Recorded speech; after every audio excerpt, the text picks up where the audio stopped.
Hey Trails Collective, Ian here with an initial review of Inov-8's TerraUltra G 270. Yeah, Daddy.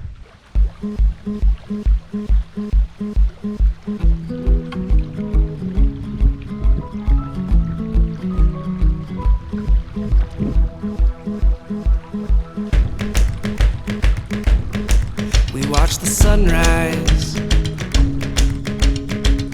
through the windows of our car, passing giants on the road, standing guard in the dark.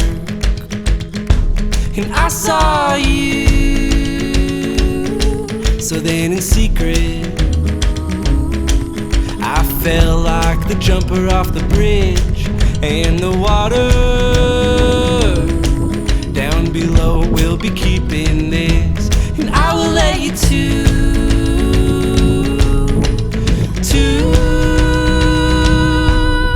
cause I wanna be like the wind, I wanna run with you,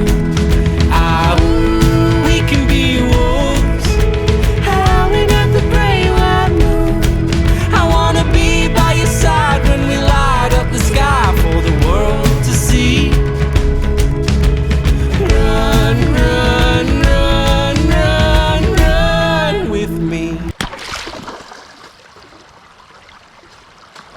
So before we get into the specs of the G270, I'm going to take you through a bit of the history of my affiliation with the brand and the origin of Inov-8. I think it's applicable for those who may not be already familiar with Inov-8 to know where they're coming from, where their roots are. So in 2001, I had the opportunity to spend a few months living and working in Dundee, Scotland.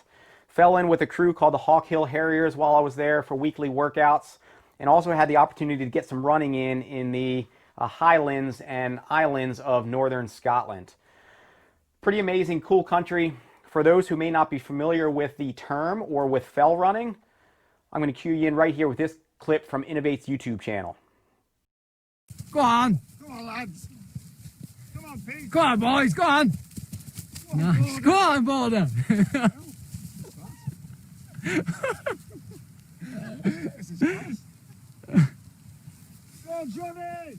On, Tim. Come on, Ted. No, Ted's a monster. Go on, lads. Go on. Give it some.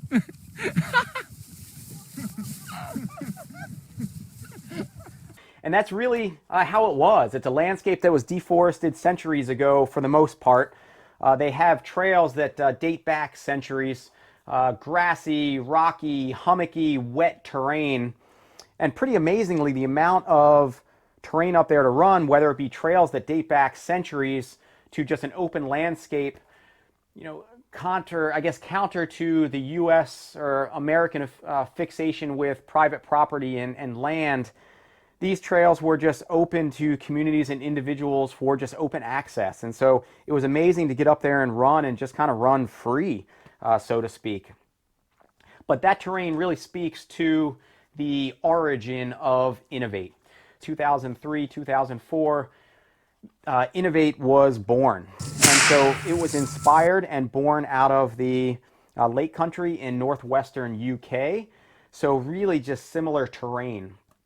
And what really drew me to the brand and what speaks to their design that filters through the entire brand is they create shoes that have lower profiles, really responsive, really flexible, allows them to be responsive and adaptable over varied terrain.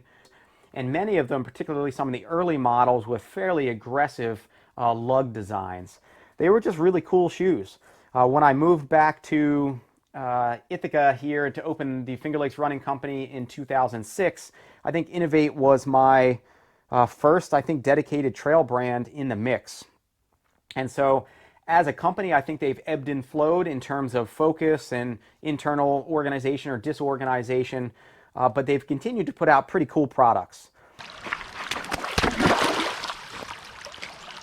The G270 specifically is an evolution from its predecessor, the G260.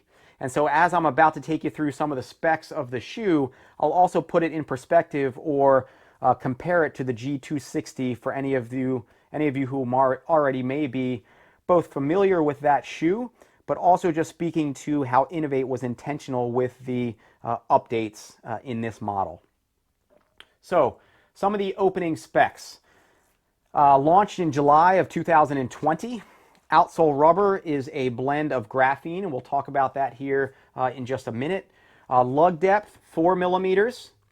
Midsole stack height is 12 millimeters.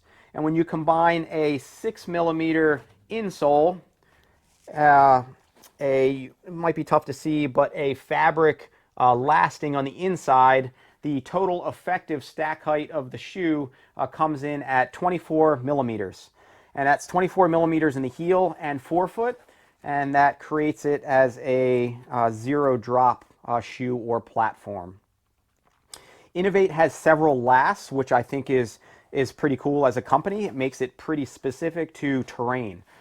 Some people want for maybe more alpine terrain, steeper ascents, descents, and just depending on foot shape, one a little bit narrower toe box, a little bit less volume, lower in the heel, higher in the heel. They tweak a lot of those specs. The G270 comes in on their fit profile of a 5, which just means it has a wider toe box with a little bit more volume in it.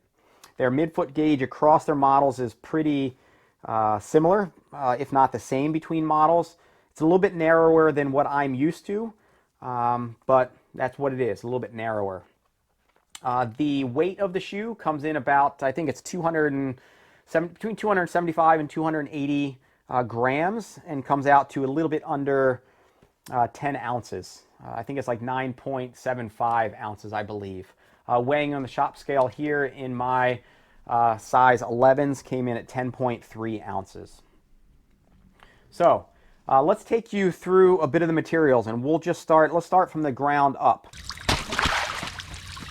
So, Inov-8, what's I think put them back on the map really as a contender in terms of materials the past couple of years is their use of their now proprietary blend or use of graphene.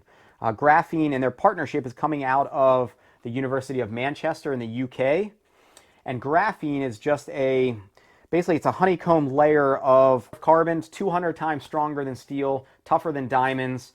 And while I don't exactly know what the blend is in here, the graphene that is in here is pretty exceptionally durable and sticky. They have, I think, a lock on the use of graphene through that institute here for a while. So it will be proprietary and used in just Inov-8 models, at least for probably quite some time. The outsole configuration. So they use a kind of a teardrop or a waterfall shaped configuration to their lugs. The G260 had a fairly similar lug pattern on the inside, but the G270 updates it by maintaining that design on the inside and outside or all the way around the shoe. I think a pretty good update. In the shape of it, for those who may not necessarily be familiar or haven't thought about trail lug configuration historically, in the forefoot, having the teardrop bottom or foundation here allows you to really claw back or pull back or get more traction while ascending and be a little bit smoother while descending. In the heel, they reverse that lug pattern, so the flat piece is facing toward the middle of the shoe, so when you're descending, it tends to grab or grip a little bit more when you're leaning back on your heels, and it tends to be smoother on the ascents. They also changed the Metaflex grooves, so the Metaflex grooves, fairly similar, commonly used across brands or models. It's just a way to increase the amount of flexion in the metatarsal area of your forefoot. They did tweak in the G260. They had somewhat of a cross or a hashtag configuration to the Metaflexes. I think that offered a little bit of, maybe a little bit more flexibility over varied terrain in terms of how the shoe molded underneath your metatarsals, or allowed a little bit more free floating there in your midfoot. By taking that away and filling that in with just the outsole rubber and keeping it to just a traditional Metaflex side-to-side grooves, I think that maintains the amount of flexibility in the foot while making it more responsive to varied terrain in terms of being a firm base. The midsole material. Midsole material is, they shifted from what they called extra flow in the G260 to a power flow max in the G270. The update basically just increases the amount of TPU, or a thermal polyurethane, in the shoe. And for those of you who don't already know, just polyurethane has been used historically to increase the durability of substances. And here, their claim is, I think, that it doubles the effective lifespan of the midsole material, and also ends up becoming, I think, 20% more efficient. I've always been a little bit dubious of claims. Brands are always saying this midsole update is 20%, 30%, in this case 100% more durable. But I've yet to see people basically get an effective lifespan that goes from like 400 miles to 800 miles. Shoes are still wearing out around when they're wearing out. So while I respect maybe some of the internal testing would show that increase in durability, I'm still a little skeptical of those claims. But what is noticeable going from the G260 to the G270 is they increased by 3 millimeters the amount or depth of the midsole. For a shoe that they're really designing and positioning in their lineup to be ultra worthy or to take more volume, I think that's a really good update. Inov-8's not always known for making the cushiest underfoot feel, and that's not always a bad thing. But in the case of a shoe where you're going to spend more time on your feet and for an ultra effort, I think the extra 3 millimeters, or to take it from a 9 to a 12 millimeter midsole, was a good change or update. On top of the midsole, the insole of the G270, they shift to what they call a boomerang material or insole, and it's basically a combination or culmination of hundreds of foam pods. And I think they say it's 40% more springier or bouncier than the predecessor, the G260's insole. And I think I really do feel that. You really do feel the bounce in this midsole. What's also nice beyond just the bounce feature is the material is hydrophobic. And so when you're taking it through or crossing through water, the midsole doesn't really hang on to it. I've had the experience with some of other models, like the Topo Mountain Racer, where the insole they use is ortholite, tends to act as a sponge and really attract the water and hang on to it. And so miles later, you're still hearing the squish, or kind of the piston sound coming out of the shoe. It's nice that it has great underfoot feel and doesn't hang on to the water. On the upper they call, I think it's the adapter fit, and it's basically the combination of these rubberized overlays set on top of the mesh. The rubberized overlays have been really good so far in abrasion resistance, and to what they're designing it for in terms of function, it's designed to allow the upper to keep the foot over the midsole over varied terrain. And so I think it is pretty effective there. As my foot's splaying out or breaking in over miles into the upper, I do get some of the dimples here, and that's just how the rubber is meeting the mesh. Makes it look a little bit frumpy, but I haven't really noticed any performance losses or pinches coming out of that. The tongue of the G270, thin, really minimal. Some people have had issues with it being too thin. As you lace it up, some people with a higher instep have gotten a little bit of a bite right around the ankle. I haven't had that experience. I think the really thin insole allows it to really lay flat over my instep, but just something to be mindful of. And they also have an elasticized gusset on the inside, which is two-part.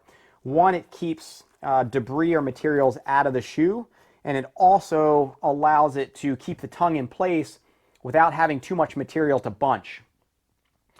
As an example or a comparison, Saucony's Mad River in 2019 had a fully gusseted tongue, which I thought was really slick, more padding there, but the more padding as the gusset came in created basically just a bind of increased fabric there.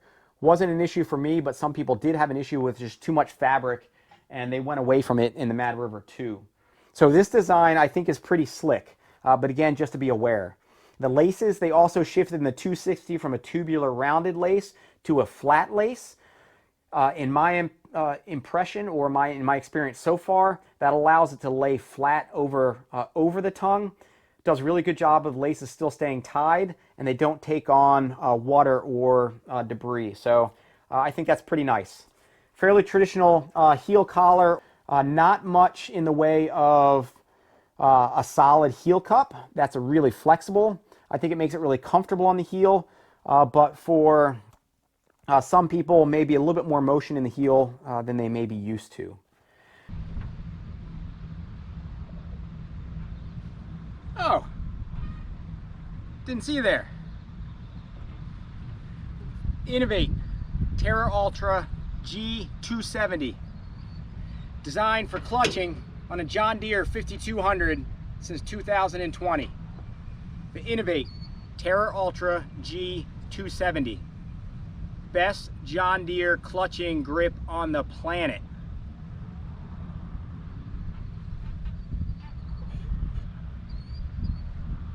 All right, so that was a deep dive into the specs and the materials and the evolution of the species of the G270.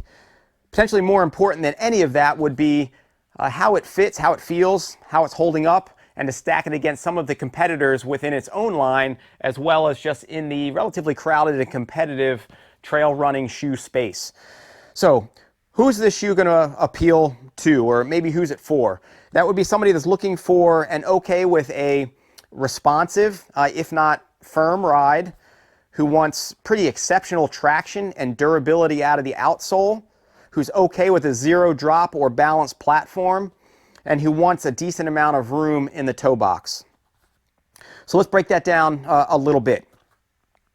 The Inov-8, not necessarily known for a spongy ride right out of the box. For me, I think this is particularly important and applicable in the Northeast, where we have pretty extensive rocks and root networks. There's some research out there, particularly maybe spearheaded or being looked at by Jay Deshary out of Central Oregon, who is basically looking at the part of the gait cycle called mid-stance. So for those who strike the heel first, you've got heel strike, mid-stance, toe off. And what he's looking at and hypothesizing is that the longer somebody spends in mid-stance, or the longer it takes a foot to find a stable platform, the greater the incidence of injury and the less efficient that stride mechanic becomes.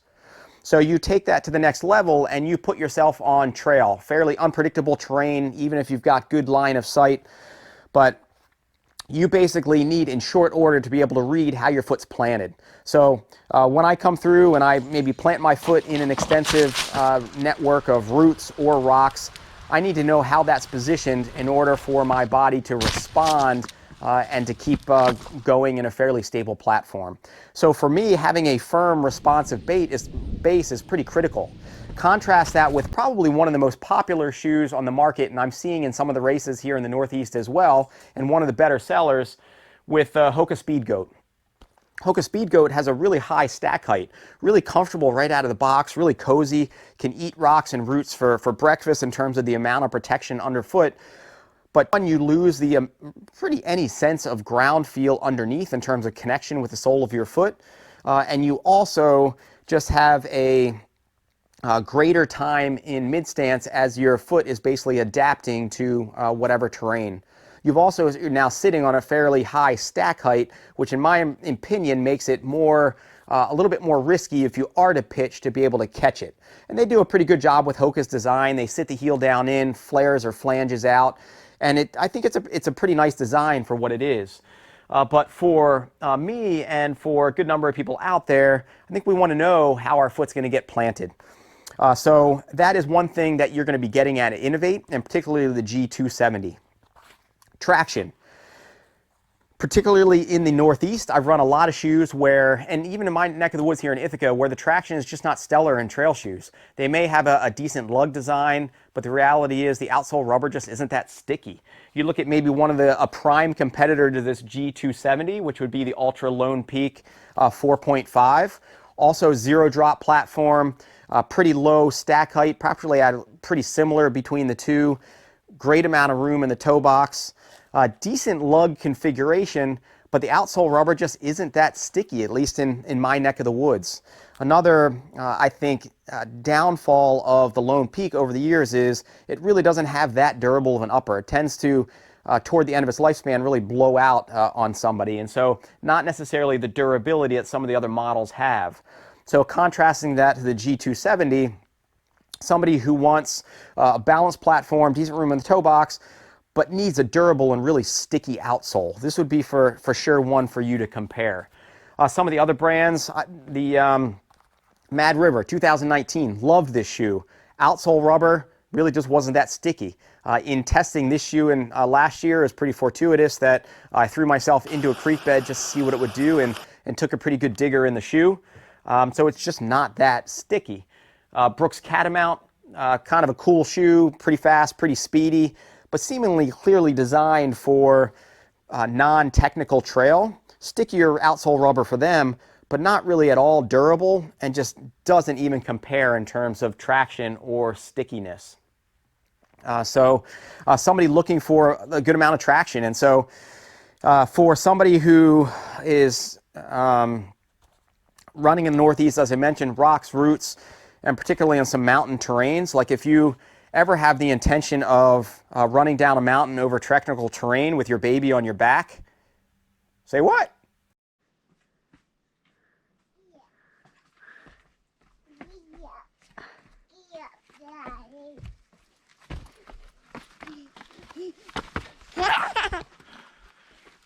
The Inov-8 TerraUltra G 270, allowing you to run down mountains with babies since 2020. TerraUltra G 270. Smile, Cameron.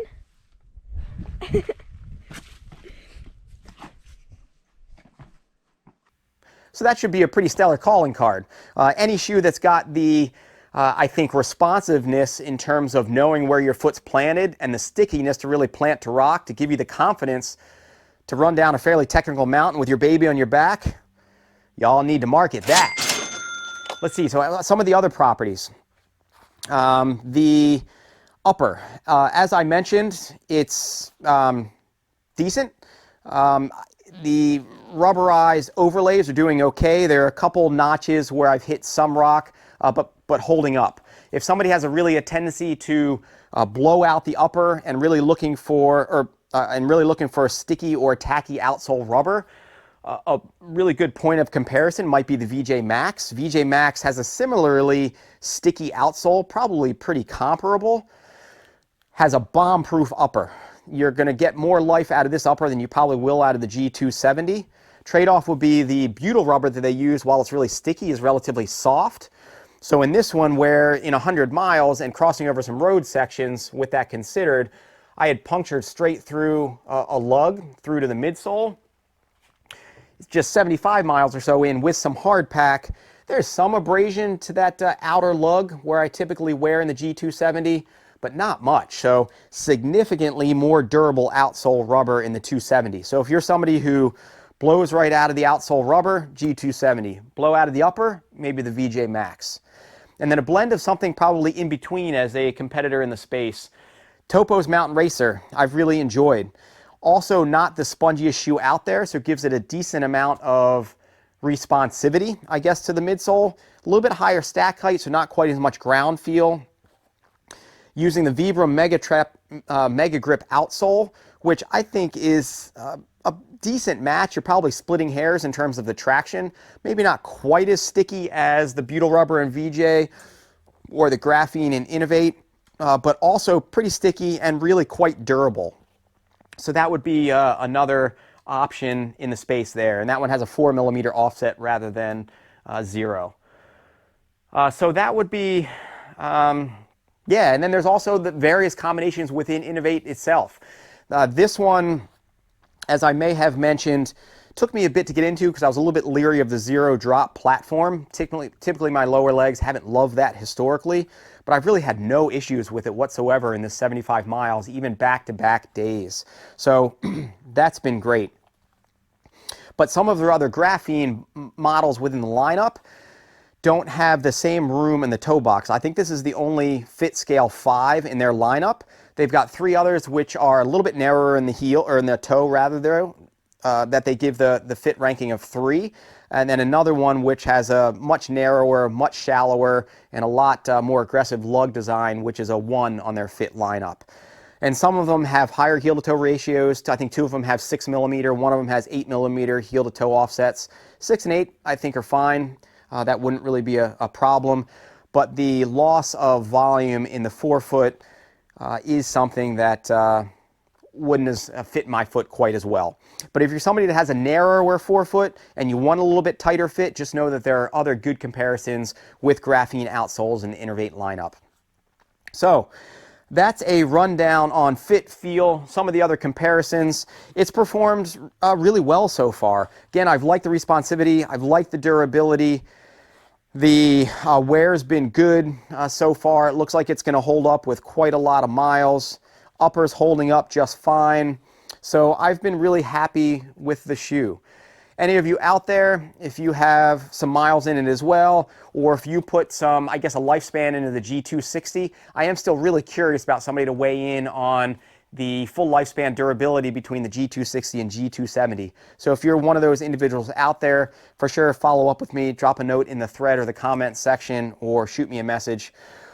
This is one that we have en route to the Finger Lakes Running Company and the Trails Collective shop right now. So if you're interested, if you have a great retail store that you value in your own community, go to them first. If they don't carry it, see if they'll bring it in for you. If you don't have one close to you, for sure give us a shot. We'd appreciate the support, the business, and ask us questions, stop in, try it on. Catch me at a race if you want to try on my own shoe off my own foot, and we can go from there. Thanks so much for tuning in. We will catch you on the next round. See ya! Yeah, Daddy. Yeah, Daddy.